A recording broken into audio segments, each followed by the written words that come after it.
Alright guys, welcome to the video. Thank you for watching. Let's take a look at the latest gaming and PlayStation news, rumours and leaks. We are about to get another Sony first-party remaster over the coming months ahead, and this time it's a game that's not even old, and I question whether people actually want this game. Anyway, while Sony hasn't officially announced anything yet, recent developments give us a little insight into what is about to happen. The ESRB has rated the remaster for PS5 and PC for Horizon Zero Dawn. That's right, Horizon Zero Dawn, which is a strong indicator that something big is about to happen soon. Now, Horizon Zero Dawn was originally launched in 2017 on the PS4, 7 years ago, introducing players to a stunning open world filled with mechanical creatures, and it quickly became one of Guerrilla Games' biggest hits. Since then, its sequel, Horizon Forbidden West, has pushed the graphical limits even further on the PS5. Don't get me wrong, Horizon Zero Dawn and Forbidden West are fantastic games. I had a great time playing both of those games,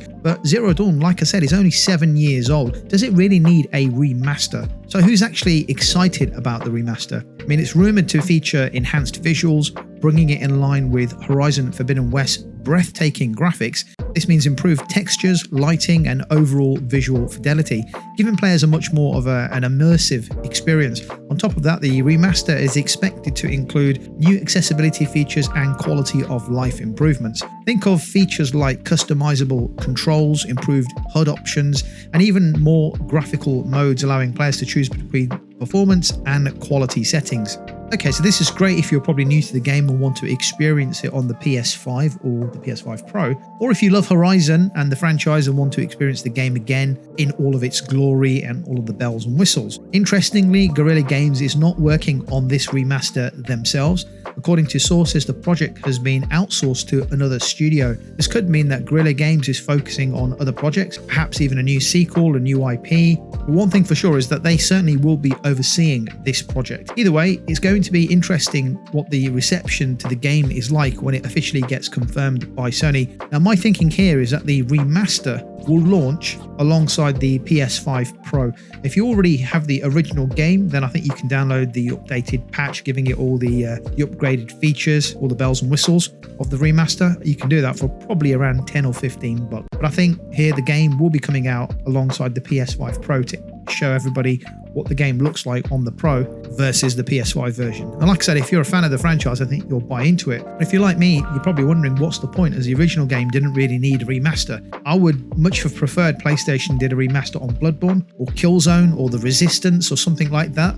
You know, another PS3 era game, because there were some fantastic games during that PS3 era, rather than a game that's just come out on the PS4 a short while ago. Anyway, it's by the by, it's coming out, we know it's going to happen, the game's been rated, we're just waiting for Sony to announce it over the coming weeks, possibly next week at the PlayStation event, which is probably likely a state of play. Anyway, let's move on. The PS5 Pro, Sony's next-gen upgrade, is set to bring significant improvements to the gaming experience. And one of the most exciting features is called Game Boost. Many games, like Elden Ring, have struggled to maintain stable frame rates on the base PS5, especially when running at 60 frames per second. But with the improved GPU in the PS5 Pro, we could finally see games like Elden Ring running at a locked 60 frames per second in performance mode. According to Digital Foundry, the PS5 Pro's Game Boost feature will allow older games to receive a performance boost without the need for major patches. They ran a test using a PC with specs similar to the PS5 Pro, featuring an AMD Radeon RX 6800, which is comparable to the PS5 Pro's GPU. While it wasn't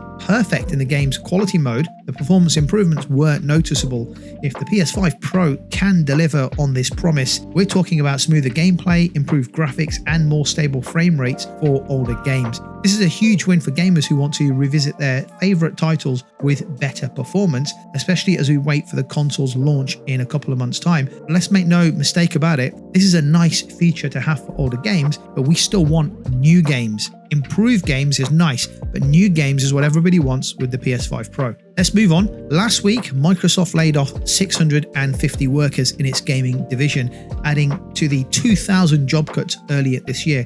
This news has been met with strong criticism from the Communications Workers of America, or the CWA, the same union that initially supported Microsoft's acquisition of Activision Blizzard. According to Phil Spencer, head of Xbox, these layoffs are part of the aligning of the post-acquisition team structure. This doesn't sit well with many, especially considering Microsoft's massive $88 billion profit last year. Layoffs come after Microsoft closed 3 studios earlier this year and continue to raise concerns about the long-term impact of the $75.5 billion deal to acquire Activision Blizzard. Back in October 2023, the CWA supported the acquisition, claiming it would transform the video game and technology labor market. But with over 2,500 job cuts since then, many are questioning whether that promise is being fulfilled. The ripple effect of these layoffs is not just about numbers, it impacts the talent pool, the development of games, and the overall morale within the industry. Many fans are left wondering if Xbox can continue to deliver high-quality exclusives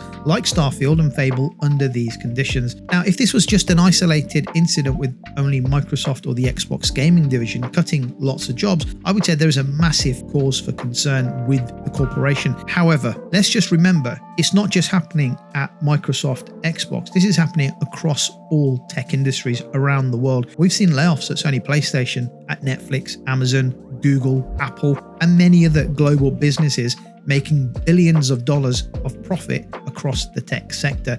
It's unfortunately the sign of times right now. Hopefully these global layoffs are coming to an end as we head towards the end of this year, and 2025 brings us more exciting news from the tech sector with companies growing and adding to the teams. What are your thoughts, guys, on the Horizon Zero Dawn remaster? And are you excited for the potential improvements with the PlayStation 5 Pro with the older games and their boost mode? Let me know your thoughts in the comments down below. Thank you for watching. If you like the video, give it a thumbs up, and I'll catch you on the next video.